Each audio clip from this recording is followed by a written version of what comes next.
좌우에 계신 분들과 인사하겠습니다. 잘 오셨습니다. 또 인사하겠습니다. 사랑합니다. 축복합니다. 하나님께서는 이스라엘 백성을 출애굽시키시고 난 이후에 시내 산으로 이스라엘 백성을 이끌고 가셨습니다. 그곳에서 이스라엘 백성들과 계약을 맺으셨죠. 하나님께서는 모세를 통해서 이스라엘 백성이 지켜야 할 하나님의 백성이 되기 위한 법들을 모세를 통해서 낭독하게 하셨고, 이스라엘 백성은 우리가 다 준행하리이다 2번이나 그렇게 고백함으로 말미암아 하나님과 이스라엘 백성 사이에 계약이 체결되게 되는 것이죠. 자, 그런데 이 모세가 이제 계약이 그렇게 체결되자 하나님께서는 모세를 시내산에 오르게 하셨어요. 내가 너희들에게 줄 이 계명을 기록한 돌판을 주겠다. 성경은 그것을 증거판이다, 또 십계명을 기록한 돌이다 라고 기록을 하는데, 자, 모세가 그 돌을 받기 위해서 이 시내산에 올랐지만 40일 동안 아무런 소식이 없자 이스라엘 백성이 어떻게 했습니까? 아론에게 모세가 어떻게 된지 알지 못하니 우리를 인도할 신을 만들어 달라. 그래서 금고리를 다 거두어 가지고 금송아지를 만들어서 숭배하게 되죠. 하나님께서 그 모습을 보고 모세는 그 모습을 보고 어떻게 합니까? 가지고 왔던 그 돌판을 깨트립니다. 여러분, 이 돌판은 하나님과 이스라엘 백성 사이에 계약이 체결되어졌다라는 것을 상징적으로 보여주는 것이었어요. 근데 모세가 그것을 깨트립니다. 왜 깨트리는 것입니까? 이스라엘 백성이 그 돌판에 기록되어 있는 제1계명, 너는 나 외에 다른 신을 내게 두지 말라 라는 이 우상을 숭배하는 일을 범하였기 때문에 하나님과 계약이 성립될 수 없었기 때문에 돌판을 깨트린 것입니다. 자, 그리고 하나님께서는 이스라엘 백성들이 일방적으로 하나님과의 계약을 파기했기 때문에 이스라엘 백성을 진멸해서 다 죽이시겠다고 하셨어요. 그때 모세는 간절히 기도하죠. 그러자 하나님께서 이스라엘 백성들을 다 진멸하지 않겠노라고 그 마음을 거두어 가십니다. 그렇지만 이스라엘 백성들과는 같이 가나안 땅에 올라가지 않겠다고 하셨어요. 그러자 모세가 다시 기도를 하는 것이죠. 하나님, 같이 올라가 달라고. 그러자 하나님께서 모세의 기도를 들으시고 이제 마음을 돌이키시사 가나안 땅에 같이 들어가시겠다라고 말씀하셨습니다. 그리고 나서 하나님께서는 다시 모세에게 처음 언약을 맺었을 때에 시내산에 가지고 올랐던 그 돌판을 가지고 똑같은 그 돌판을 만들어서 다시 시내산에 오르라고 말씀하셨어요. 왜 그런 것입니까? 다시 계약을 맺어야 되니까. 자, 그래서 모세는 처음 언약을 맺었을 때에 그 돌판을 가지고 시내산에 오르게 되는 것이죠. 그리고 하나님께서는 이스라엘 백성들에게 첫 번째 언약을 맺으셨을 때에 이스라엘 백성이 지켜야 할 법을 다시 설명해 주시는 거예요. 자, 하나님께서 이스라엘 백성들이 두 번째 언약을 맺으면서 첫 번째 말씀하셨던 그 언약의 내용을 동일하게 반복을 하셨는데, 우리가 그것을 지난 몇 주에 걸쳐서 살펴보았습니다. 첫 번째는 가나안 사람과 언약을 맺지 말라는 거예요. 가나안 사람과 언약을 맺는다라는 것은 우상을 숭배하는 가나안 사람과 언약을 맺는다는 것은 그들의 우상을 인정하는 것이기 때문인 것입니다. 두 번째는 다른 신에게 전하지 말라. 너네들 나 하나님만을 섬기라고 요구하셨어요. 세 번째는 신상을 부어 만들지 말라. 지금 신상 부어 만들어서 우상을 숭배함으로 첫 번째 계약이 깨졌으니까 신상을 부어 만들지 말라 요구하셨습니다. 네 번째는 절기를 지키라는 것이었어요. 수장절, 맥주절, 또 뭐였죠? 무교절, 무교절, 맥주절, 수장절을 지키라. 근데 이 세 절기는 무엇입니까? 다 하나님께 받은 은혜를 기억하여 감사라는 절기였죠. 맥주절은 구원의 은혜, 무교절은 구원의 은혜고, 맥주절과 수장절은 그 첫 번째 밀 추수했을 때에, 그리고 마지막 가을에 추수했을 때에 그 거두게 하신 은혜에 대해서 감사라는 뜻이었습니다. 자, 다섯 번째 요구하신 것은 제물과 관련해서 주신 것이었는데, 유월절 제물을 아침까지 두지 말라는 것이었어요. 이 유월절 제물을 아침까지 두지 말라는 것은 그 제물 남은 것을 이웃들과 나누어 먹으라는 것이에요. 그러니까 이 유월절 제물을 아침까지 두지 말라는 것은 하나님 사랑과 이웃 사랑, 하나님과의 친교와 이웃과의 친교가 같이 가야 된다는 그런 뜻이라고 말씀을 드렸습니다. 여섯 번째는 토지 소산에 처음 익은 것을 가져다가 여호와께 드리라는 거예요. 이것은 여호와 하나님을 최우선순위 삼으라는 뜻입니다. 마지막 일곱 번째는 염소 새끼를 그 어미의 젖으로 삼지 말라는 거예요. 이거는 이방인들이 하는 그런 양식이었습니다. 방식이었어요. 이방의 풍습을 따르지도 말라. 하나님께서는 악은 그 모양이라도 따르 흉내내지 말라고 그랬잖아요. 그러니까 이방 사람들이 하는 그 우상 숭배하는 내용들, 그 풍습을 따라하지 말라고 이렇게 말씀하셨어요. 자, 이것을 하나님께서 처음 언약을 맺으실 때 요구하셨는데, 똑같이 두 번째 언약을 맺으셨을 때 똑같이 요구하신 거예요. 자, 그런 이후에 하나님께서는 십계명을 새길 도판을 가지고 모세를 시내 산에 오르라고 했죠. 자, 오늘 본문인 이 34장 29절은 모세가 그렇게 시내 산에 올라갔다가 이제 내려오는 장면을 기록하고 있는 거예요.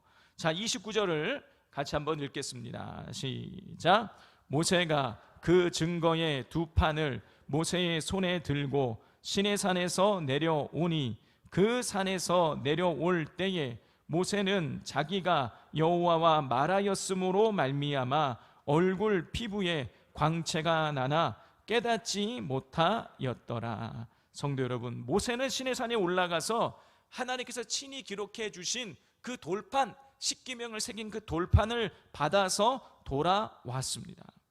자, 29절을 보니까 성도 여러분, 그 성경에는 하나님께서 그 돌판을 어떻게 새겨 주셨는지를 기록하고 있지 않아요. 자, 그러나 분명히 모세는 하나님께서 자기가 가지고 간 그 돌판에다가 하나님께서 그 십계명의 말씀을 새기시는 그 광경을 보았을 거란 말이죠. 어느 누구도 그렇게 모세처럼 하나님과 1대1로 단독적으로 하나님과 그런 친밀한 만남을 가진 사람이 없어요. 놀라운 하나님과의 그 친밀성을 모세가 가지고 있었던 것이죠. 여러분, 따라서 여러분, 이 모세가 하나님을 만나는 이 장면을 기록하고 있는 그 29절의 말씀을 통해서 우리가 어떻게 하나님과 관계를 맺어야 하는가에 대한 그것을 우리가 알 수가 있습니다. 저 이 성경을, 이 설교를 준비하면서 한 주 동안 이 말씀을 읽고 또 읽고 또 읽고 하다 보니까 29절이 새롭게 다가오더라고요. 정말 귀한 말씀이구나 하는 생각이 들게 되었습니다. 자, 29절에서 우리가 눈여겨보아야 할 구절이 세 구절이 있어요. 첫 번째로 눈여겨보아야 할 것은 모세가 그 증거의 두 판을 손에 들고라는 구절이에요. 모세가 손에 들고 있는 증거의 두 판에는 십계명이 기록되어 있었죠. 다시 말해서 하나님께서 사람들에게 최초로 기록해서 주신 그 말씀이 모세의 손에 들려 있는 것이에요. 성도 여러분, 몇 번 말씀을 드리지만 기독교는 계시의 종교입니다. 계시는 크게 일반 계시와 특별 계시로 나누어져요. 자, 근데 계시가 무엇입니까? 계시는 열어서 보여준다라는 거예요. 하나님께서 당신 자신을 열어서 우리에게 보여주지 않으시면 여러분, 우리는 절대로 하나님을 알 수가 없는 것이죠. 그런데 하나님께서 당신 자신을 일반 계시와 특별 계시를 통해서 당신이 어떤 분이신지, 우리를 얼마나 사랑하시는지, 우리를 향한 하나님의 뜻이 무엇인지를 하나님께서 우리에게 알려주셨어요. 자, 그러면 여러분, 이 계시는 일반 계시와 특별 계시가 있다 그랬는데, 여러분, 일반 계시는 뭘까요? 일반 계시는 하나님께서 자연을 통해서 우리가 눈에 보이는 이 모든 것들을 통해서 우리에게 당신 자신을 보여주시는 행위를 의미하는 거예요. 자, 그래서 일반 계시를 다른 말로 자연 계시다라고 그렇게 이야기를 합니다. 자, 일반 계시를 통해서 하나님께서 당신 자신을 우리에게 가르쳐 주신다라는 성경의 구절들이 여러 개 나오는데, 그 중에 대표적인 구절 두 절만 살펴보도록 하겠습니다. 시편 19편 1절 말씀이에요. 하늘이 하나님의 영광을 선포하고 궁창이 그의 손으로 하신 일을 나타내는 도다. 다 같이 한번 읽어보겠습니다. 시작.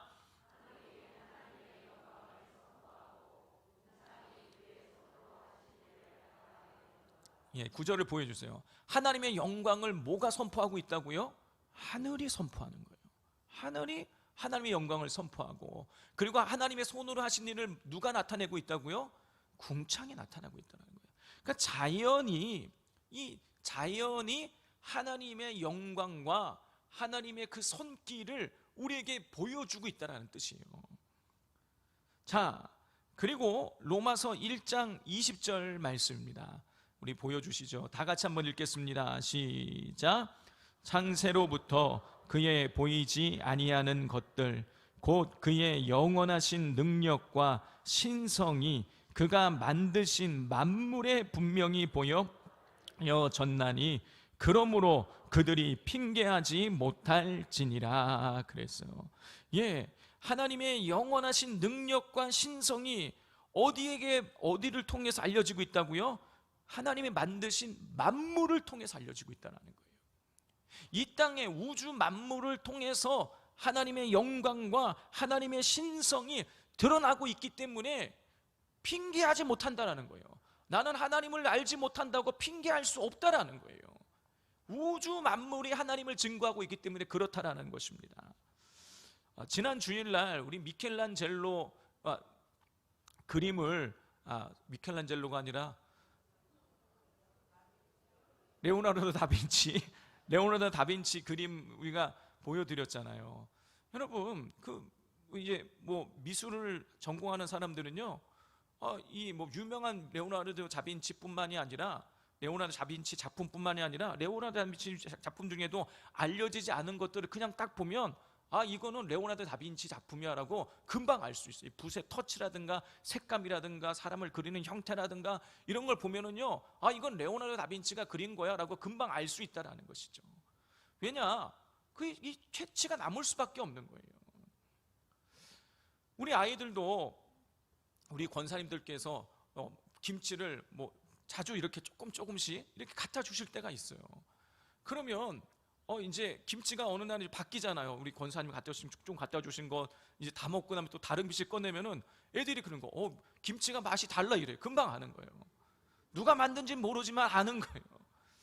여러분, 하나님께서 이 땅을 만드셨기 때문에 이 땅에는 하나님의 손길이 묻어 있는 거예요. 이 우주 만물을 통해서 우리가 하나님을 알고 만날 수가 있는 것이죠. 여러분, 이 자연을 통해서 우리는 하나님의 영광과 능력과 신성을 경험할 수 있는 거예요. 제가 어릴 적에 다니던 교회 목사님이 굉장히 이렇게 좀 특이하셨어요. 그래서 가끔씩 이제 굉장히 관상 기도를 많이 하시고 이제 영적으로 이제 그렇게 많이 추구하시는 분이신데, 목사님께서 어느 날 설악산을 이제 훌쩍 그냥 다녀오신 거예요. 근데 굉장히 몸이 지치시고 힘드셔가지고 설악산을 가셨다는 거예요. 저에게는 도저히 이해할 수 없는 일이었습니다. 원래 산은 오르라고 있는 게 아니라 바라보라고 있는 건데 힘들게 그 산을 왜 올라가셨나. 근데 목사님이 그 설악산에 올라가셨다가 내려오시고 나서 주일날 설교를 하시는데 뭐라 그러시냐면 너무너무 하나님의 사랑을 크게 느꼈다는 거예요. 설악산을 오르면서 그곳에서 또 이 자연을 바라보면서 이 하나님의 이 사랑의 손길을 너무 많이 느끼셨다는 거예요. 여러분, 그런 것입니다. 이 땅에 우리 어떻습니까? 노을이 지는 것들 보면 너무너무 예쁘잖아요. 여러분, 바닷빛이만 파랗게 반짝반짝하는 건 너무너무 예쁘잖아요. 다 하나님의 작품인 것입니다. 하나님의 손길에 다 묻어 있는 거예요. 여러분, 그걸 통해서 우리가 하나님 만날 수 있어요. 이 모든 것들이 다 일반 계시, 자연 계시인 거예요. 자, 그리고 또 한 가지 무슨 계시가 있다고요? 특별 계시가 있어요. 이 하나님이 당신 자신을 특별한 방법을 통해서 우리에게 드러내시는 거예요. 여러분, 이 특별 계시에는 꿈도 있고 환상도 있어요. 자, 여러분, 요셉에게는 꿈을 주셨어요. 꿈을 통해서 요셉에게 하나님께서 요셉을 통해서 이루고자 하시는 뜻을 알려주셨죠. 앞으로 이 요셉의 볕단만 서 있고 나머지 볕단이 절을 하고 이런 것들을 통해서 하나님께서 이 요셉을 통해서 이스라엘 백성을 구원하실 것이라는 사실을 하나님 미리 보여주시는 거예요. 여러분, 꿈을 통해서도 하나님께서 우리에게 당신의 뜻을 알리실 때가 있어요. 때로는 환상을 통해서 우리에게 하나님의 뜻을 알리실 때가 있어요. 에스겔 37장을 보면 마른 뼈 환상이 나오지 않습니까? 그 에스겔 골짜기에 그 마른 뼈들이 다 살아나잖아요. 여러분, 그 이스라엘이 다 이제 낙심해 있는 그 상황 가운데 에스겔도 낙심되어져 있고 이런 상황 가운데에 그 마른 뼈들이 살아나는 환상을 통해서 하나님께서 이스라엘을 회복시키실 것이라는 그런 뜻을 전해주시잖아요. 하나님은 이렇게 꿈을 통해서, 환상을 통해서, 어떤 특별한 방법을 통해서 우리에게 당신의 뜻을 전달하실 때가 있어요. 자, 그런데 특별 계시에는 이렇게 꿈과 환상만 있는 것이 아닙니다. 특별 계시에서 가장 중요한 것은 무엇이냐? 특별 계시 중에 특별 계시는 뭐냐? 성경 말씀이에요. 여러분, 우리 집에 그렇게 몇 권씩이나 있는, 이번에도 성경 일독에서 또 받았던 그 성경이 이게 특별 계시라니, 이게 특별한 것인가? 집에 몇 권씩이나 있는데 이게 특별 계시인가? 이러실 수 있는데, 여러분, 성경이 특별 계시. 왜냐? 하나님의, 보이지 않는 하나님, 전능하신 하나님, 세상을 창조하신 하나님의 뜻이 인간이 볼 수 있는 문자로 기록되어 있기 때문에 이게 특별 계시 중에 특별 계시인 거예요. 하나님께서는 성경을 통해서 하나님이 어떤 분이신지, 하나님이 인간을 얼마나 사랑하시는지, 그리고 인간이 구원받기 위해서는 어떻게 해야 되는 것인지, 그리고 하나님의 사람으로 어떻게 살아가야 하는 것인지에 대한 여러분 다양한 것들을 우리에게 알려주셨어요. 디모데후서 3장 15절부터 17절 말씀입니다. 우리 한 절씩 교독하겠습니다. 또 어려서부터 성경을 알았나니 성경은 능히 너로 하여금 그리스도 예수 안에 있는 믿음으로 말미암아 구원에 이르는 지혜가 있게 하느니라.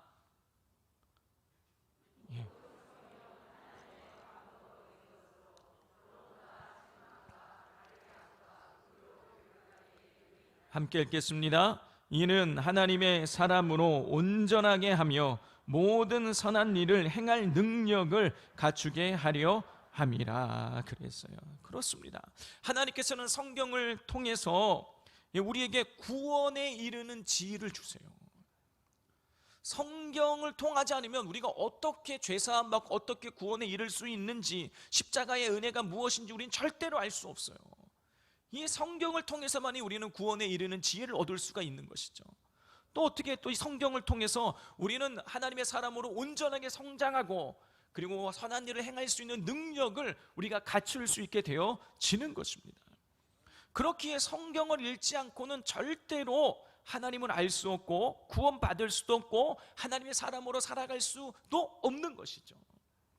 그러므로 우리가 성경을 신앙생활에 나갈 때에 반드시 성경을 읽어야 되는 것입니다. 매일 성경을 읽어야 돼요. 여러분, 성경을 읽지 않으면 우리를 향하신 하나님의 뜻을 발견할 수 없어요. 여러분, 성경 읽지 않고 신앙생활하지 않겠다라는 것은 밥 먹지 않고 내가 힘을 쓰겠다, 공부하지 않고 시험 잘 보겠다는 거랑 똑같은 거예요. 성경을 읽어야지만, 영의 양식을 먹어야지만 영적으로 힘을 낼 수가 있는 것입니다. 또 하나님의 말씀을 들어야 돼요. 로마서 10장 17절입니다. 그러므로 믿음은 들음에서 나며 들음은 그리스도의 말씀으로 말미암아 느니라 그랬어요. 사도 바울은 믿음은 들음에서 나며 들음은 그리스도의 말씀으로 말미암니다 그랬어요. 선포되는 하나님 말씀을 듣지 않으면 여러분, 우리가 믿음이 성장할 수가 없는 거예요. 내 믿음이, 목사님 저는 잘 안 하지 않습니다, 맨날 쳇바퀴 도는 것 같아요. 이유가 있어요. 말씀을 읽지 않으니까, 말씀을 묵상하지 않으니까, 말씀을 내가 먹지 않으니까 그런 거예요. 제가 이전에 부교육자 사역을 할 때에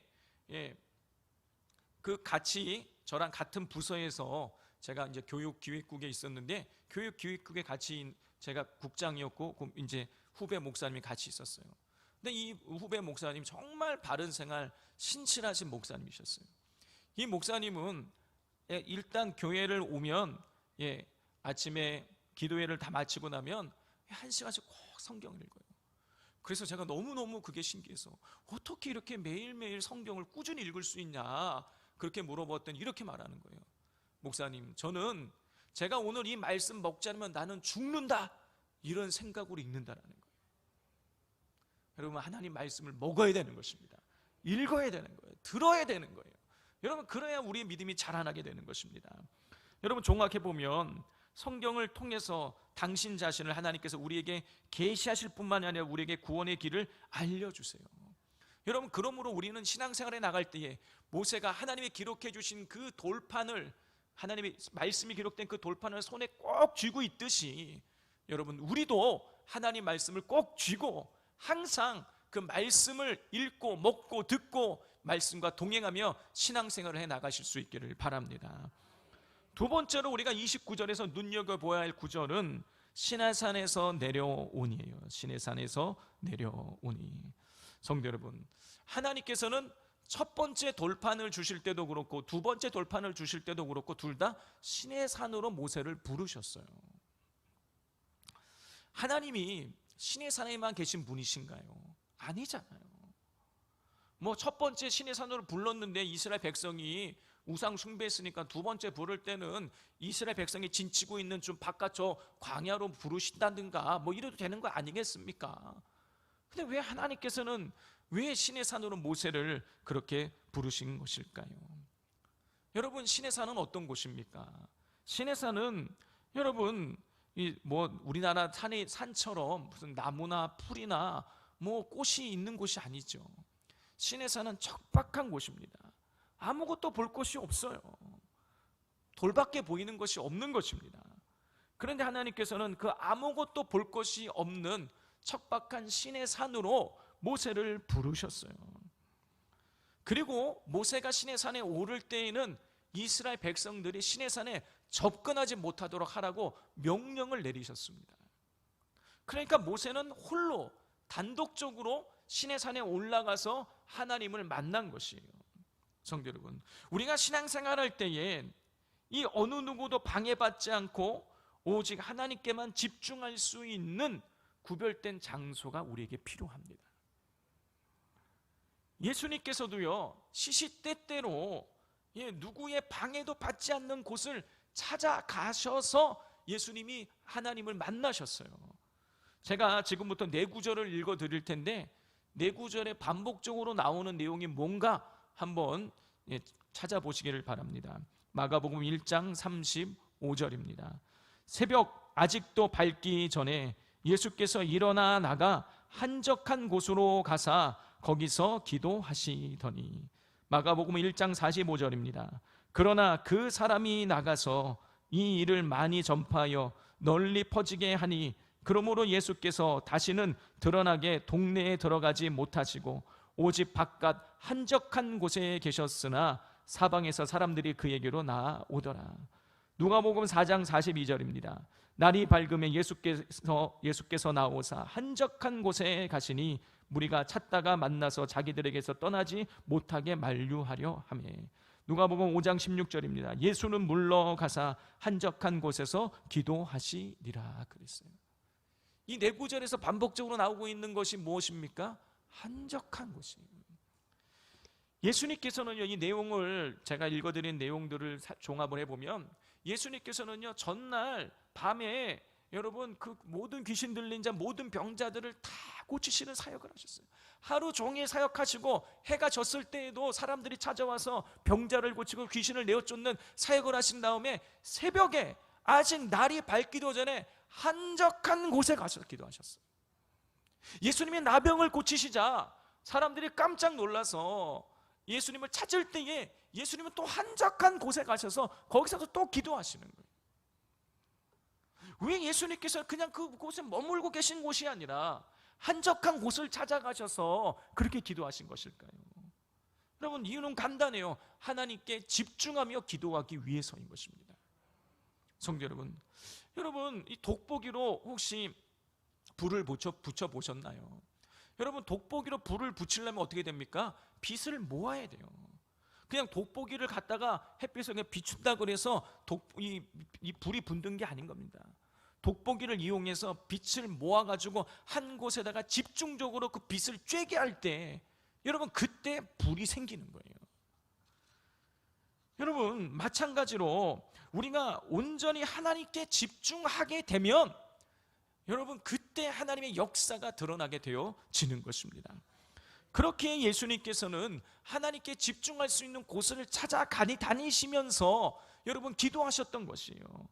여러분, 그리고 또 예수님은 당신만 그렇게 하신 것이 아니라 우리에게도 그렇게 하나님께 집중할 수 있는 곳을 찾아가서 기도하라는 명령을 주셨어요. 마태복음 6장 6절입니다.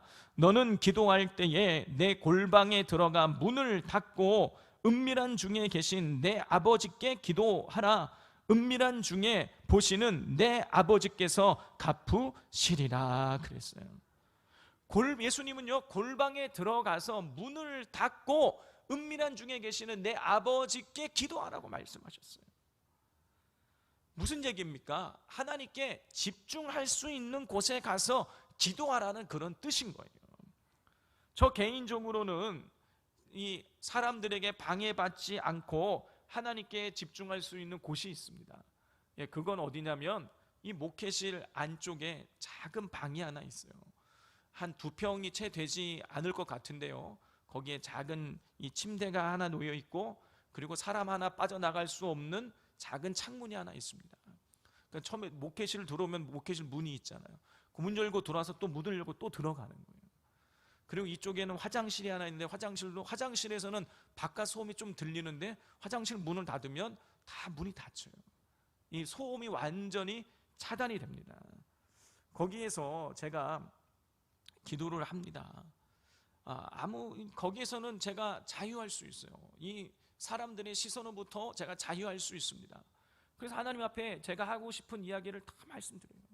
하나님, 저 이거 너무 속상해요. 하나님, 저게 너무 힘들어요. 하나님, 이거 도와주셔야 돼요. 제가 그냥 편안한 자세로 하나님 앞에 다 말씀을 드립니다. 하나님께 집중할 수 있어요. 그러면 하나님께서 저희 마음을 위로해 주시기도 하고, 힘을 주시기도 하고, 지혜를 주시기도 하고, 그곳에서 하나님과의 그런 깊은 만남이 이루어지게 됩니다. 우리 성도님들은 하나님께 그런 집중할 수 있는 그런 곳이 있으십니까? 여러분, 만약에 없으시다면 여러분 찾으시고 또 그런 곳을 만드십시오. 그리고 그곳에서 하나님 앞에 엎드리시기를 바랍니다. 그럴 때 하나님께서 우리를 통해서 하나님의 능력이 드러나게 해 주실 것입니다. 마지막 세 번째로 우리가 29절에 집중해야 할 구절은 중간 이후에 모세는 자기가 여호와와 말하였으므로 말미암아 얼굴 피부에 광채가 나나이에요. 성도 여러분, 모세는 시내 산에 올라가서 여호와와 말하였으므로 라고 기록되어 있어요.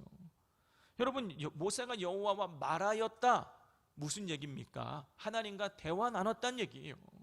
하나님께 기도했다라는 뜻이에요. 여러분, 그런데 그 결과가 뭐라고요? 얼굴 피부에 광채가 난다 그랬어요. 모세가 시내산에서 하나님 앞에 집중적으로, 사람들에게 방해받지 않고 집중적으로 기도한 결과가 얼굴에 광채가 났다라는 거예요. 여러분, 얼굴에 광채가 났다라는 것은 모세가 기도할 때 하나님께서 모세에게 부어주신 그 은혜가 외적으로 나타나게 되었다는 뜻인 것이죠.